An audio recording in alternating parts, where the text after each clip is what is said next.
família, essa carência que eu tô ainda vai me prejudicar. É só comigo? Ou tem mais gente carente por aí? Porque família, eu não consigo parar de pensar. Ai, ali na quinta-feira, lá para as 11 e pouca. Sexta-feira já, né? Meia-noite, para ter certeza, 00:10. E o Vasco nessa semifinal aí da Copa do Brasil. Ah, com certeza vai ter um banho de cerveja, gritaria na rua, vai ter com certeza. Aí eu não me recordo aqui, mas eu acho que a semifinal é só em novembro, não é isso? Não é uma parada assim? Me corrijam aí se eu estiver errado. Eu sei que não dá pra ter tranquilidade nenhuma, né? Até a semifinal, Vasco passando, é claro, porque a nossa situação é difícil, né? A gente tem uma sequência aí complicada e a nossa posição também não ajuda. Mas, pô, o Vasco tem que passar, né, família? O Vasco tem que passar. Mas é isso, tem resenha nesse vídeo pra gente encerrar essa segunda-feira e, claro, né, focando na decisão de quinta-feira. Eu quero até trazer aqui o Alex Telles, né, lateral do Botafogo, falando de um atacante que, de repente, pode ser titular na quinta, e aí, na minha opinião, muda a dinâmica, né, em relação ao nosso adversário. Chico da Costa, atacante do Mirassol. Tiagão, o que tem a ver, irmão? Tem, família. Ele falou sobre o Vasco do Fernando Diniz, vai acrescentar aqui no nosso debate. Quero trazer também o Rafa Marques, mais conhecido como Rafael Marques, jornalista da ESPN, fala também de Vasco com muita propriedade. Então ele estava falando lá sobre esse confronto, sobre essa decisão, falando, claro, da defesa do Vasco, mas também toca no assunto Verratti. Titular ou não para esse confronto? Quero trazer aqui também essa opinião e muito mais, né, família? Porque a gente vai repercutir aqui também o treino de hoje do nosso Vascão. Vamos falar do Ryan também, uma informação de agora a pouco do canal Atenção Vascaínos. Então chega aí que tem muita resenha nesse vídeo, mas antes, deixa eu te pedir aquela moral. Se não for inscrito aqui no canal Vasco em Família, se inscreve, deixa o like, ativa o sininho para não perder os próximos vídeos. Comenta e hypa o nosso vídeo para fortalecer o trabalho do Tiagão. E deixa eu falar aqui da parceira do canal, que é a Golcase. E se liga aqui, é muita qualidade, família. Tá vendo aqui? Tiagão, você pode personalizar na parceira do canal, na Golcase. Tá aqui também, ó, produtos licenciados do nosso Vascão. E é uma melhor que a outra. Esquece, muita qualidade, família vascaína. E claro, não é só beleza, também vai proteger muito bem o seu celular. E tem muito mais lá na Golcase. Tem garrafa para academia, para o seu dia a dia. Tem bolsa térmica, mochila, mala para viagem que você pode personalizar. Tem de tudo na Golcase, como eu disse, com muita qualidade. Utiliza aqui o nosso cupom Família Vasco, que você vai estar fortalecendo mais o trabalho do Tiagão. E claro, e ainda vai estar contando com um grande produto. Seja capinha, garrafa, pá, mochila, bolsa. Fechou? Tamo junto? Fortalece esse belo rosto. Esse belo rosto, quero dizer. Falando em belo rosto, eu não poderia deixar de começar esse vídeo sem essa informação aqui. Tem a ver com Vasco? Não, tem a ver comigo. E com todos os calvos que me acompanham nesse momento, tá? Ou me acompanham aqui diariamente, melhor dizendo. Olha isso aqui. Zagueiro do Atlético Bilbao é suspenso por 10 meses após tomar remédio contra a queda de cabelo. Entenda. Cara, o cara tá sendo suspenso porque ele é calvo, mano. Pô, você me deixou chateado, tá? Deixou muito chateado. Mas é isso. Vamos seguir a nossa resenha. Agora é sério, tá? Ó, exclusivo, tá? Aqui uma resenha do canal Atenção Vascaínos. Em entrevista ao vivo ao canal, o diretor de base da seleção brasileira, Branco, revelou que já aconteceram conversas entre Vasco e CBF sobre a possível convocação do atacante Ryan para o Mundial Sub-20. Para o dirigente, será bem difícil o clube liberar o jogador para a competição, que será realizada a partir do final de setembro no Chile. Até os treinadores Fernando Diniz e Ramon Menezes chegaram a conversar, pois o jovem vem se destacando e é titular absoluto do Vasco atualmente. Eu espero que o Vasco não libere, porque é um jogador muito importante. E aí, família, eu comentei aqui com vocês sobre a votação lá do GE e no time que a galera votou, o Ryan ficou de fora e isso me incomodou. Tô brincando, tá? Tô zoando vocês aqui. A gente tem que respeitar todas as opiniões. Mas teve uma galera comentando aqui no vídeo e explicando essa situação. Acho que foi um erro também lá no GE, né? Tá aqui, ó, meu amigo Tárcio, não sei se está abreviado aqui, Tarcísio, alguma coisa. Thiago, infelizmente, na votação eu não vi o Ryan. Tem outro amigo aqui também falando, né, que não estava aparecendo o Ryan. E aí só na reta final o nome dele apareceu, que foi o meu caso. Né, quando eu fui lá até montar o time para mostrar aqui para vocês, o Ryan tava lá. Porque na minha cabeça não tem como o Ryan ficar de fora em qualquer situação. Seja pela ponta direita, seja, sei lá, de referência, de falso 9, qualquer lado do campo, qualquer lugar, no comando de ataque, o Ryan tem que ficar. Para o Thiagão, é o principal jogador. Eu sei que é um atleta que recebe críticas, né? Eu vejo aqui alguns comentários, né, recentes, dizendo que, o Ryan parece que dorme em campo, né? Aquele Ryan do passado. E assim, família, eu acho que é um conjunto, tá? É o conjunto de modo geral. Não dá pra gente só jogar na conta do Ryan esse cochilo que ele tira. Contra o Juventude, foi só o Ryan que dormiu? Foi só o Ryan? Contra o Sport, ele não pegou na bola, não tava correndo, foi só o Ryan? Porque teve um momento do jogo que todos cansaram. E só o nosso treinador que ele não estava enxergando. Era só ele que não estava enxergando aquilo. Então ele tinha que mexer no Ryan, ele tinha que mexer no Verratti, ele poderia mexer no Nuno tranquilamente. Tranquilamente nesses 3 jogadores. E deixar o Coutinho um pouco mais tempo para ele tentar achar, né? Porque ele é o nosso meio armador, tem muito recurso. Conseguiu fazer ali o 4º gol, saca o Coutinho, bota um cara pra, né, ajudar na marcação e você ficaria com 3 jogadores na frente ali. Ou não tô falando para mexer, né, nos 3 de uma vez não, tá? Só tô pontuando aqui que poderia mexer em qualquer um. Ryan, Verratti ou Nuno. Poderia mexer, porque os 3 estavam se arrastando em campo. Então não foi só o Ryan. Mas eu até concordo que tem momentos que ele dorme. Eu não vou falar que ele não dorme. Seria um absurdo. É não acompanhar o Vasco. Mas mesmo assim, né, botando isso na balança, é o principal atacante do Vasco. Na minha opinião, tá? Na minha opinião. Vamos lá, vamos seguir a nossa resenha e destacar aqui algumas imagens, né, do treino de hoje. Primeiro, o Vasco divulgou um trabalho na academia, tá aí mostrando o Felipe Coutinho, né, fazendo um trabalho de arranque, assim como o Ryan, né, isso é muito importante, o Vasco focando nessa preparação física também, foi um período, né, vai fechar ainda, né, 2 semanas aí, então serve para recuperar, os jogadores tiveram 2 dias de folgas e muito trabalho, né, técnico, tático e com certeza físico, para o Vasco chegar bem aí nessa sequência difícil. Tem a decisão contra o Botafogo e depois no Campeonato Brasileiro pedreira. Eu venho pontuando aqui, né, que o Ceará já não é um adversário fácil, mas os 4 jogos que o Vasco tem é como se fosse, né, o grupo da morte. Flamengo, Bahia, Cruzeiro e Palmeiras. É só a galera lá da parte de cima. Então esse trabalho físico aí é muito importante. E aí, família, no campo também o Vasco divulgou algumas imagens. Eu acho muito difícil, né, isso acontecer, mas a galera voltou bastante lá no Robert Renan para ser titular nessa partida. Ele pode jogar, mas o Cuesta não, então tá aqui também mais um dia trabalhando.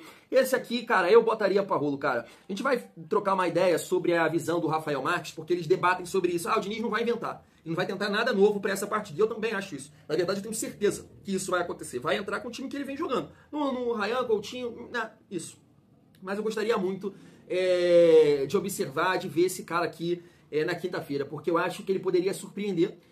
Dependendo, claro, da condição física dele, ele poderia surpreender aí o Botafogo por ser esse cara rápido, bom no 1 contra 1. Poxa, a galera conhece o Vasco, sabe, né?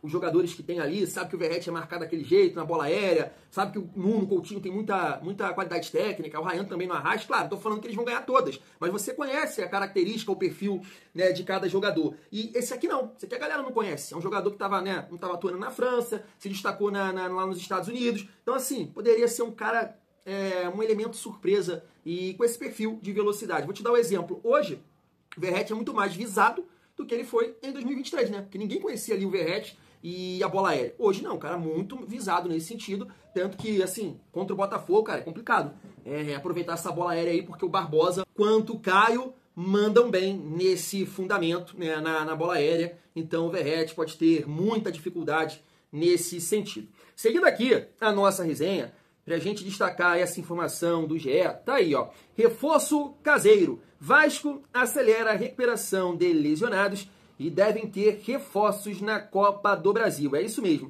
Vou mostrar aqui a imagem para vocês também, né? O PH mais um dia trabalhando, assim como o Tietê, né? Eu falei isso aqui e não é nenhuma besteira. Eu acho que todo mundo vai concordar, né? O PH, mesmo meia boca, né, digo fisicamente, claro, só você não forçar o cara para não perder ele pro restante da temporada. Não é essa a ideia. Mas assim, não estando 100%, ele é um cara ainda que eu acho que, né, segura, que sustenta a partida. Porque é muito forte fisicamente. Primeiro jogo das quartas lá em São Januário, acho que comprova isso. Visivelmente meia boca. Visivelmente, né? Tava ali sentindo. Tanto que até sai no intervalo. Mas mesmo assim, deu um tapa na frente lá, chegou no fundo, ninguém tirou nada com ele ali, conseguiu marcar bem. Então, um cara que eu acho que, né, sustenta perfeitamente. Já não é o caso do Tietê. Já não é o caso do Tietê. Se não estiver 100%, preocupa. Preocupa porque, né, a gente entende que é um Botafogo intenso, um Botafogo rápido, que vai pressionar e vai precisar muito da ajuda ali do segundo volante, do meio campo, para sustentar, para ganhar, né, as divididas. Então o cara tem que estar bem, tem que estar 100%. Então a gente espera que o Tietê esteja muito bem para essa partida, porque é um cara importante. Eu sei que encaixou aí, né, Barros e Jair, mas a gente não pode esquecer que o Tietê, sem sombra de dúvidas, é um dos melhores jogadores do Vasco desde que voltou aí da Copa do Mundo. Sem sombra de dúvidas. Então a gente pode confiar no Tietê. Minha única questão é a parte física, família. Deixa eu ver aqui se tem, né, mais alguma coisa pra gente falar. Ingressos, né? Ingressos esgotados, tanto, né, pro mandante quanto pra nossa torcida, né, pro visitante. É isso, promete casa cheia na quinta-feira para essa decisão. A gente vai continuar aqui falando desse jogo, mas, né, a gente vai trazer esses cortes aí para acrescentar aqui no nosso debate. O Alex Telles falando do Jefinho, pode ser titular. O Chico da Costa falando do trabalho do Fernando Diniz, principalmente da saída de bola. E depois o Rafa Marques, né, falando um pouco da visão dele sobre esse confronto. Verratti, titular ou não? Se liga só. Falar nesse assunto também, porque o Jefinho é um cara que eu converso muito com ele. Eu acho que se vocês notarem no campo, eu converso bastante com ele. É um cara que, a qualidade que ele tem, jogador agudo, com drible, hoje em dia é muito bom ter na equipe. Eu acho que com as características dele, eu acho que ele é praticamente único no nosso time, né? Um jogador rápido, veloz. É um jogador que a gente precisa cuidar com carinho, é um cara que precisa dar confiança, precisa de minutos, precisa jogar. Eu sempre falei pra ele, entra e joga livre, que ele tem uma qualidade imensa. E quem conhece o Jefinho, a própria torcida cobra porque sabe da qualidade dele. Então tenho certeza que ele vai dar muitas coisas boas pra gente esse ano. Se depender da gente vai fazer com que ele se sinta mais confiante. Eu tenho estudado bastante futebol. Até o Paraguai, eu não estava acompanhando futebol. Eu parava pra ver o Neymar, Messi, talvez. Às vezes Vini, Real Madrid olhava. Era quem eu parava pra assistir. Futebol não tinha paciência. Agora eu venho pro Brasil, tô assistindo todos os jogos, irmão. Tô secando mesmo. O time de lá de trás de nós, deu seco, mano. Seco empate, seco tudo. Os times mais difíceis, tipo, a gente trabalha muito a parte da... Bom, a gente trabalha muito no Mirassol. É tudo bem completo. A gente vai fazer trabalho de pressão, né? A gente estuda o que os caras fazem, de acordo com o que a gente faz e vai direcionando. Os dois times mais difíceis de pressionar foi Vasco e Flamengo. O Vasco muito... Eu não vou tirar a qualidade dos caras, o Tietê bom pra caramba e tal. Mas o Vasco tem aquele negócio assim, irmão. Tu fez a pressão, tu fez o que tu treinou, do nada o cara vira o pé assim na entrelinha, o cara tá sozinho e todo mundo se olha e fala, quem? Tu não sabe como os caras movimentaram e limparam. Muito do Diniz ali, né? O Flamengo tem isso, mas o Flamengo tem a individualidade. Então, Pedro, eu acho que o Diniz não vai inventar, né? Jogo decisivo, importante demais pro Vasco conseguir na Copa do Brasil, não tem nenhum problema. A Copa do Brasil não atrapalha ninguém, já não atrapalha habitualmente nesse calendário adaptativo, com os jogos decisivos de semifinal e final indo para dezembro, atrapalha menos ainda, então o Vasco precisa levar a sério a competição, como levou ano passado, foi até a semifinal e por pouco não chegou à decisão para enfrentar o Flamengo. Então, tá tudo igual, empate no jogo em São Januário, o Vasco tem condições de fazer um jogo competitivo no Newton Santos e ficar com a vaga, não vai ser nenhum absurdo se isso acontecer. Então, bola de segurança é uma manutenção da dupla composta pelo Hugo Moura e pelo Lucas Freitas. Aspectos positivos e negativos, tecnicamente o Vasco ganha na saída de bola, são dois jogadores com mais qualidade no passe, mas em termos de jogada aérea, principalmente em relação ao Lucas Freitas, o Vasco perde muito. E o Botafogo sabe disso, né? O David Ancelotti naturalmente vai montar uma estratégia para tentar explorar essa deficiência da linha defensiva do Vasco. Mas sim, a dinâmica de jogo do Vasco tem sido satisfatória, mesmo quando o resultado não vem, mas a fragilidade defensiva é um problema específico, não só desse Vasco, como também de praticamente todos os times que o Diniz comandou. Agora, para esse jogo de quinta-feira, o torcedor está pensando no Campeonato Brasileiro também, a situação não é nada cômoda, dá para dizer que é o mesmo número de pontos que o Vitória tem, que é o primeiro na zona de rebaixamento, com 22, né? Que o Vasco está 2 posições acima, mas mexe demais com o coração do torcedor a Copa do Brasil, a possibilidade de avançar. Você colocaria, pensando, fosse um pouco com a cabeça do Diniz, que às vezes é difícil pensar com a cabeça do Diniz, porque ele é muito inquieto, criativo. Iria novamente com o Verratti à frente, ou colocaria um ataque mais móvel, fez tanto sucesso quanto naquela histórica goleada de 6-0 você pega o recorte e tenta transformar a parte no todo, né? O futebol tem muito disso, né? Funcionou muito bem de uma maneira num jogo específico contra um time destroçado emocionalmente, como o Santos já estava, continua estando, mas estava pior naquela oportunidade, ainda com o Cléber Xavier como treinador. E aí parte do princípio que aquilo ali é o Vasco ideal, o melhor dos mundos, não se mexe mais. Não funciona assim, cada jogo tem sua história e o encaixe de um time, ele é concluído mediante a repetição de uma formação, jogo após jogo. O histórico do Verratti ainda o credencia a ser titular. A presença dele em campo ajuda a segurar a ação defensiva adversária. É uma referência necessária para que os jogadores de meio campo, o Coutinho, o Nuno Moreira, consigam ter espaço para essa construção ser mais próxima do gol oponente. Então, pensando com a minha cabeça e dando o Diniz, provavelmente, o Verratti tem que se manter no time pro clássico de quinta-feira. É isso. Deixa eu começar falando aqui do nosso adversário, o Bairro, pegando esse gancho aí do Alex Telles, né? Por quê, família? No primeiro jogo, né, que o Vasco enfrentou o Botafogo, digo no Campeonato Brasileiro, o Botafogo ele entrou dessa forma aqui, né? Tô mostrando aí pra vocês, né? Com o Arthur pelo lado esquerdo, né, jogando ali em cima do Piton, e o Montoro, né, pelo lado esquerdo, pela lateral do PH, Savarino e Arthur, né? E aí no segundo jogo, primeiro jogo da Copa do Brasil, foi já com 2 centroavantes, né? Pra aproveitar essa dificuldade aí que o Vasco tem na bola aérea, que o Rafael Marques pontuou. E ele fala a mesma coisa que eu, né? O Freitas é um zagueiro de ofício, mas ele manda muito mal nessa bola aérea. Eu, sinceramente, beleza, ele pode ser melhor porque ele, né, é um cara da função, joga ali a vida toda, mas tem muita dificuldade, assim como o Hugo Moura. Então, sinceramente, eu tô na dúvida, né? Se o treinador do Botafogo vai optar novamente por essa forma de jogar, avisando isso aí. Ele sabe que o Vasco tem muita dificuldade nesse sentido. Ou vai repetir o time que jogou muito bem contra o RB Bragantino, e aí entra o Jefinho. Estou acompanhando alguns canais para entender, né, os canais do Botafogo, e a galera tá exaltando muito a partida contra o Juventude, porque o Jefinho foi muito bem, e essa partida contra o RB Bragantino. E aí muda a dinâmica, né? Com 2 centroavantes, não precisa nem falar que muda bastante. E com pontas, porque quando o Arthur joga por aqui, eu acho que o Arthur é esse ponta de velocidade, esse ponta agudo, né, pra fazer corredor. Ele joga pelo lado do Piton. O Jefinho costuma jogar por aqui, né, pelo lado esquerdo, e aí jogaria nas costas do PH. E aí eu não sei também se o Santi Rodrigues, que jogou muito bem no jogo contra o RB Bragantino, jogaria por aqui. Então você inverte, né, o ponta de mais velocidade e habilidade ficaria do lado do PH, e o Santi Rodrigues, que também tem uma certa velocidade, mas em comparação com o Jefinho, é o ponta construtor. E aí eu acho até melhor, né, cara, deixar o driblador o mais rápido do lado aqui do PH, porque o PH ele lida melhor, né, com isso aí.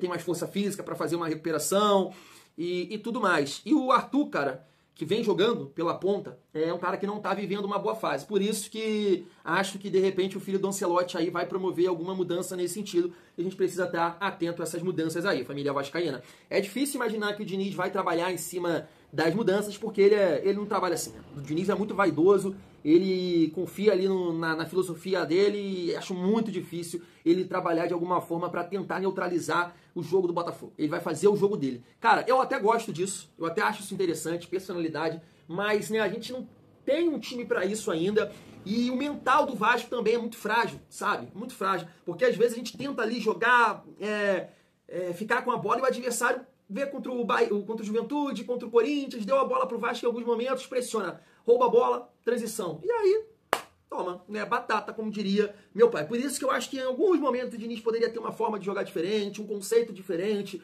né, buscar a classificação. Eu sei que ele sempre fala, né, performar, você tá mais próximo de conquistar a vitória. Sim, é verdade, isso é uma realidade. Mas tem momentos que você pode mudar a sua forma de jogar, né, e não vai ser tão de tanta qualidade, tanto recurso, de tanto domínio, mas, irmão, vai ser protegendo melhor a defesa, vai ser competindo, ganhando as divididas, roubando as bolas e buscando a transição. É uma outra forma de jogar. Mas é isso, vamos torcer para que o Diniz possa fazer tudo certo e a gente conseguir essa classificação. Em relação ali à visão do Chico da Costa, né, é um mérito do Diniz, sem sombra de dúvidas, mas assim, família, eu nem acho que o Diniz e o Vasco exageram muito nisso aí, tá?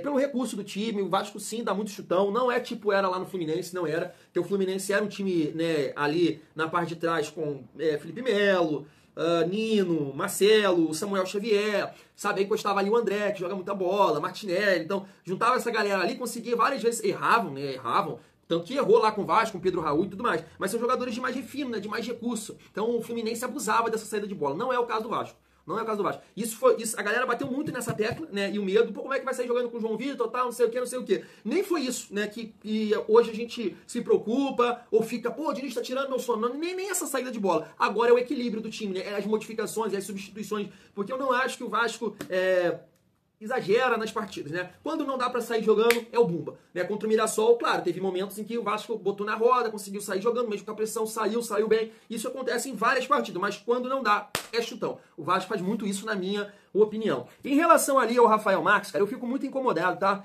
Não é com ele, não. Tem nada a ver. Mas é com essas opiniões assim, 8 ou 80. E não é isso que a gente fala aqui.